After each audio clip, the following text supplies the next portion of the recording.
Di sini saya akan menjelaskan tentang pengertian skill atau keterampilan.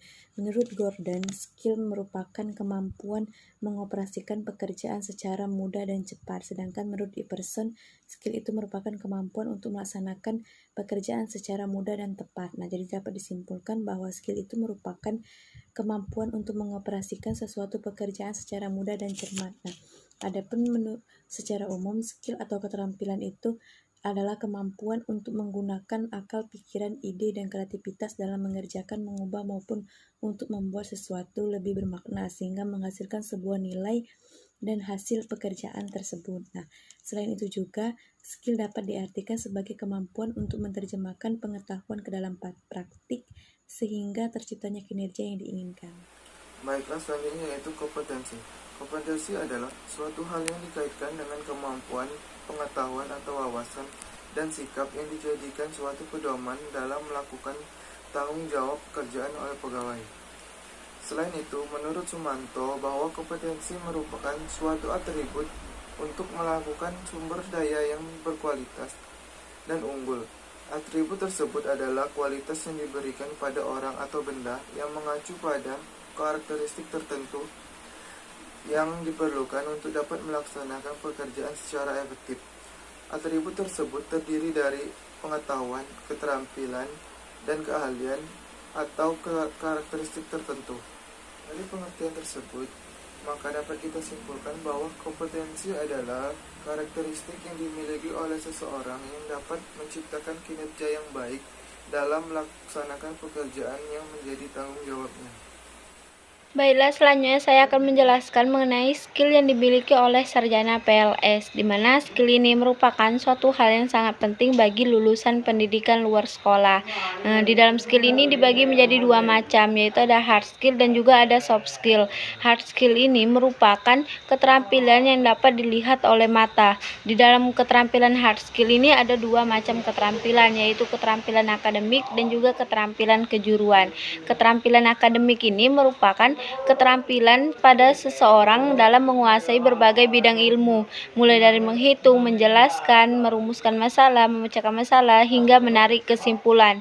Yang kedua yaitu keterampilan kejuruan, merupakan keterampilan pada bidang tertentu yang mengarah pada psikomotor. Contohnya yaitu keterampilan menjahit, keterampilan memasak, dan lain sebagainya. Yang kedua yaitu soft skill. Soft skill ini merupakan keterampilan dalam berhubungan dengan orang lain. Di dalam soft skill ini ada dua macam keterampilan, yaitu keterampilan berpikir rasional dan juga keterampilan sosial. Keterampilan berpikir rasional ini merupakan keterampilan di mana seseorang dapat menggali dan menemukan informasi, memecahkan masalah, hingga mengambil keputusan. Yang kedua yaitu keterampilan sosial. Keterampilan sosial ini merupakan keterampilan bagaimana cara seseorang berkomunikasi dengan orang lain, bekerja sama, kepemimpinan, dan juga bagaimana dapat berpengaruh dalam lingkup masyarakat. Baik, di sini saya akan melanjutkan pembahasan yang disampaikan oleh rekan saya. Pada kesempatan kali ini saya akan membahas mengenai keterampilan yang harus dimiliki oleh lulusan dari pendidikan luar sekolah ataupun pendidikan non formal. Nah, ada dua yang kita bahas, yaitu keterampilan secara umum dan keterampilan secara khusus. Nah, yang pertama adalah keterampilan secara umum ya, yang harus dimiliki oleh pendidikan luar sekolah, lulusan dari pendidikan luar sekolah. Yang pertama adalah mampu menerapkan gagasan inovatif, kreatif, baik dalam program penyuluhan, kemudian pelatihan, pemberdayaan masyarakat, dan program-program dari pendidikan non formal lainnya. Nah, kemudian yang kedua adalah mampu mengambil keputusan yang berbasis riset pendidikan non formal. Nah, jadi ketika mengambil keputusan itu harus berbasis dengan penelitian pendidikan non formal untuk memberdayakan masyarakat, seperti itu. Kemudian selanjutnya adalah bertanggung jawab dalam bidang pendidikan luar sekolah. Nah, jadi ya intinya bertanggung jawab dalam pemberdayaan masyarakat, intinya untuk menuju masyarakat yang maju ya. Jadi berbasis dengan pengetahuan yang dimiliki oleh dari lulusan pendidikan luar sekolah itu. Nah, kemudian yang terakhir adalah memanfaatkan dan mereview ilmu pengetahuan. Nah, jadi ini kemampuan yang harus dimiliki juga ya dalam pengetahuan secara umum dari lulusan pendidikan luar sekolah. Nah, selanjutnya adalah kita akan membahas mengenai keterampilan khusus ya yang dimiliki oleh lulusan dari pendidikan luar sekolah. Yang pertama adalah mampu menganalisis masalah-masalah sosial, pendidikan dan masalah sejenisnya. Jadi kita dituntut ataupun harus dapat menganalisis masalah yang ada di sekitar kita.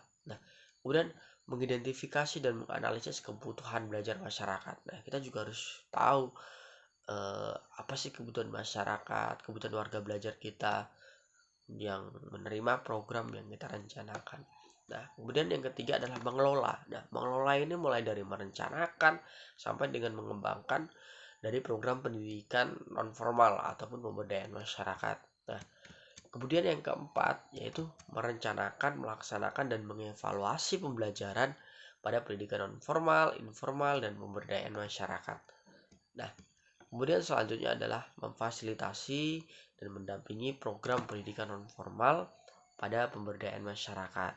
Nah, kemudian mampu menerapkan berbagai metode dan pendekatan pendidikan orang-orang dewasa dalam pelaksanaan program pendidikan non formal. Dan yang terakhir adalah menyusun karya ilmiah yang sesuai dengan prosedur ilmiah berdasarkan analisis, informasi, data, sehingga nanti menjadi bekal untuk memecahkan suatu permasalahan yang ada pada pendidikan formal ataupun pada masyarakat di sekitar kita. Nah, itulah keterampilan, baik keterampilan khusus ataupun keterampilan secara umum yang harus dimiliki oleh lulusan ataupun sarjana dari pendidikan luar sekolah. Baiklah, selanjutnya di sini saya akan menjelaskan tentang kompetensi yang harus dimiliki sarjana PLS. Yang pertama adalah kompetensi pedagogik dan andragogik. Nah, kompetensi ini kemampuan mengelola pembelajaran peserta didik dan kemampuan yang berkenaan dengan pemahaman terhadap warga belajar. Yang kedua adalah kompetensi kepribadian, yaitu kemampuan kepribadian yang memiliki akhlak mulia dan berwibawa serta menjadi teladan menjadi peserta didik. Yang ketiga adalah kompetensi profesional, yaitu kemampuan menguasai mata pelajaran sesuai kurikulum yang telah ditentukan.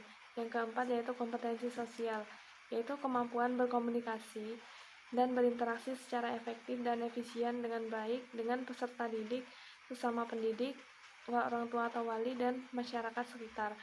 Yang kelima yaitu kemampuan untuk mengelola program pendidikan non formal, baik dari merencanakan, melaksanakan, mengevaluasi, menguasai pengelolaan lembaga pendidikan dan pemberdayaan masyarakat. Selanjutnya yaitu bisa memahami karakteristik dan kebutuhan warga belajar dalam menyelenggarakan program pendidikan pembelajaran pada pendidikan non formal dan memahami model-model merancang pembelajaran pendidikan non formal. Selanjutnya yaitu bisa mengembangkan pendidikan non formal dengan menguasai penelitian dan mengembangkan untuk mengkaji serta mengembangkan satuan program dan pembelajaran pendidikan non formal.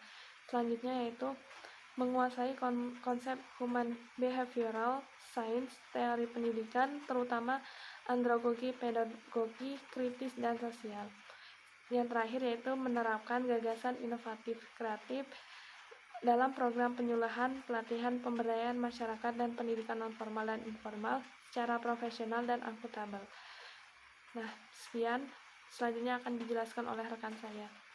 Baiklah, saya akan menjelaskan mengenai Asosiasi PTK Pendidikan Luar Sekolah atau Pendidikan Non-Formal. Yang pertama yaitu fungsi asosiasi.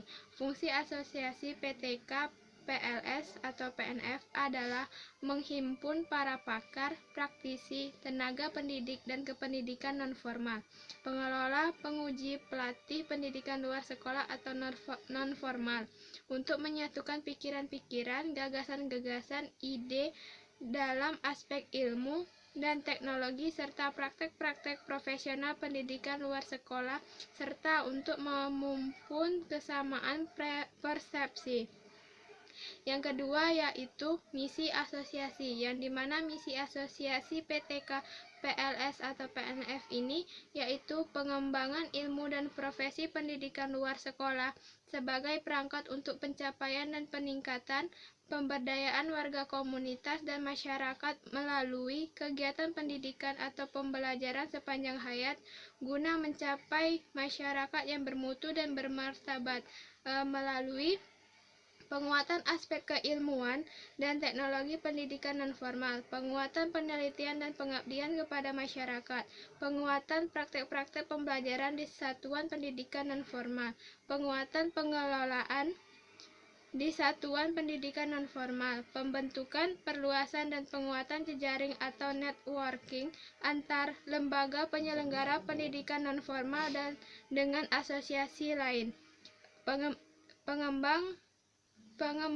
dan penyebaran inovasi di bidang pendidikan nonformal, penyusunan dan pengembangan standar mutu pelaksanaan berbagai program di satuan pendidikan nonformal. Baiklah, selanjutnya adalah Asosiasi PTK Pendidikan Luar Sekolah atau Pendidikan Nonformal. Yang pertama adalah HISPPI, Himpunan Pendidikan dan Penguji Seluruh Indonesia. Organisasi ini merupakan salah satu organisasi mitra departemen atau dinas pendidikan. Tujuan organisasi ini adalah yang pertama adalah menghimpun para pendidik dan penguji seluruh Indonesia. Yang kedua adalah mengembangkan kemampuan profesionalisme dalam proses belajar mengajar. Yang ketiga adalah membina dan mengembangkan ilmu teknologi pendidikan nonformal. Yang keempat adalah mengembangkan dan menyebarluaskan gagasan-gagasan baru dalam bidang ilmu, teknologi, dan metodologi pendidikan nonformal. Yang kelima adalah melindungi dan memperjuangkan serta mensejahterakan kepentingan para anggota dan kepentingan masyarakat dalam pendidikan nonformal. Yang kedua adalah HILLSI atau Himpunan Lembaga Pelatihan Seluruh Indonesia. Himpunan ini merupakan organisasi yang menghimpun lembaga pelatihan dalam mempersiapkan tenaga yang kompeten yang perlu mengembangkan aktivitasnya seluruh Indonesia. Yang ketiga adalah Ikatan Sarjana Pendidikan dan Pengembangan Sosial Seluruh Indonesia atau ISPPSI. Organisasi ini bertujuan mengembangkan tenaga dan pikiran kepada pengembangan pendidikan nasional secara profesional agar lebih terarah.